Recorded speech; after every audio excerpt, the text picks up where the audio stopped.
using the whole leaf kind. I don't get it. What's the difference? That's funny. He asked the same question. Basically, all the value of the aloe vera plant is found in the gel, not in its leaves. Several manufacturers use a whole leaf process, meaning they pulverize the entire leaf and include it with the gel in their products. The leaves are just another kind of filler that offer absolutely no benefit to you. With Forever Living products, they discard the leaves, or rinds that they're called, and till them back into the soil. They then take the pure aloe vera gel and immediately stabilize it. Okay, so how much of the Barbadensis Miller plant aloe vera gel are you really getting?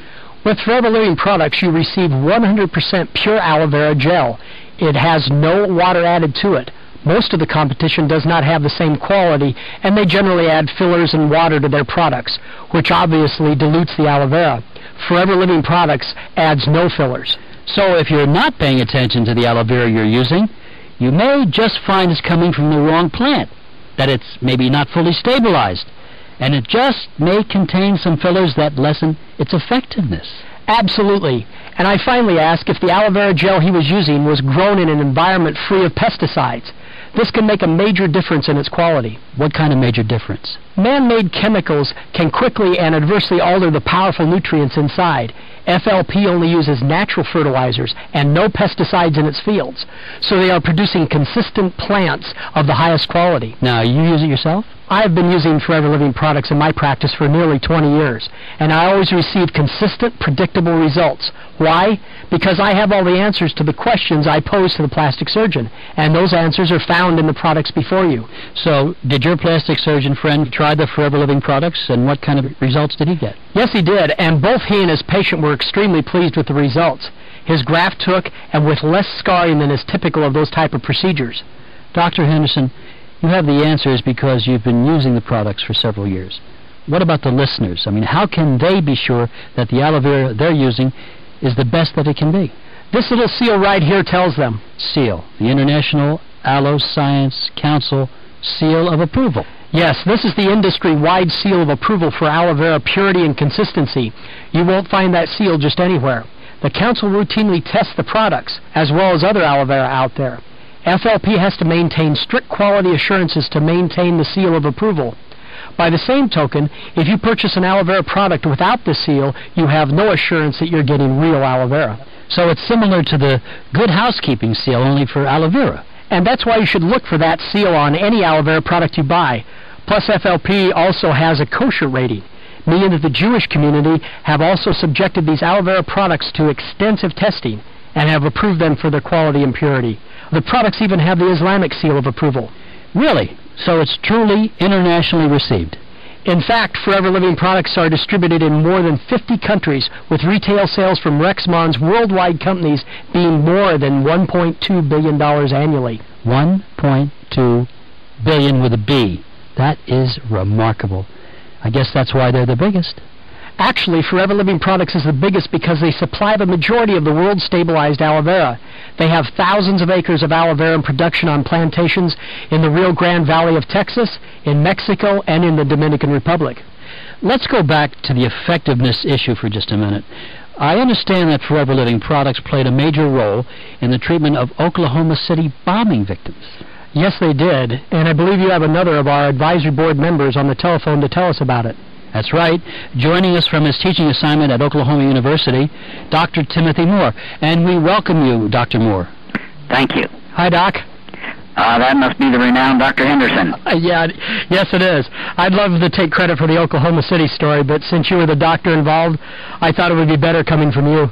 Well, you know, no one can forget that terrible, heinous crime of the bombing of the Murrow Federal Building on April 19th of 1995. As a matter of fact, I'm only about 6 blocks away from that disaster right now. But you recall over 500 people received facial and body lacerations from the flying shards of glass. Some of the victims' faces were so cut up that surgeons had to first wrap and compress them with bandages and allow some healing to begin before they could go back in and repair the damage. Are you saying that they used the Forever Living product aloe vera? Oh, yes. When I received a call from the McGee Eye Institute of Oklahoma the next day, and coincidentally 2 weeks prior to the bombing, we had discussed using aloe vera for a research project from the pharmacological department. Well, the Institute asked if aloe vera would have any benefit. Well, You can imagine my excitement, and I contacted the president of Forever Living Products immediately.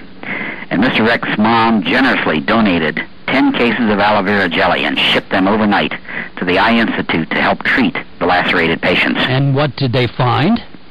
Well, you remember this wasn't a research project, but one that attempted to treat people as completely and comfortably and quickly as possible. The Eye Institute had been using treatment masks successfully in repositioning facial muscles before this incident. And these severe lacerated patients required facial contour masks to hold the tissues together and to provide a normal facial outline to occur following the trauma. The Forever Living product, aloe vera jelly, was applied under the masks, and up to 50% healing occurred faster than those without any aloe vera. But what was so comforting to us was that patients were far more impressed with the lack of pain and infections, as scabbing was minimal and swelling was resolved more quickly. Remember, aloe vera is an anti-inflammatory. Well, a few patients demanded that only the Forever Living product aloe vera be used for the therapy because less post-operative complications developed. What about the scarring, Doc? Well, the workers found less noticeable scarring and color changes among those patients using the aloe vera. One patient was so grateful that she contacted me and thanked Forever Living Products for providing her with such a good result and aiding other folks who had major skin trauma.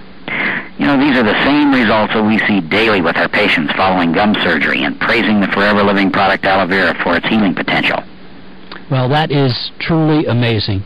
And I want to thank you for joining us, Dr. Moore. We certainly learned an awful lot, and we appreciate your being here. Well, it was a joy and a pleasure. Thank you. So, the work in Oklahoma City is just another testament to aloe vera's tremendous benefits for the skin. Yes.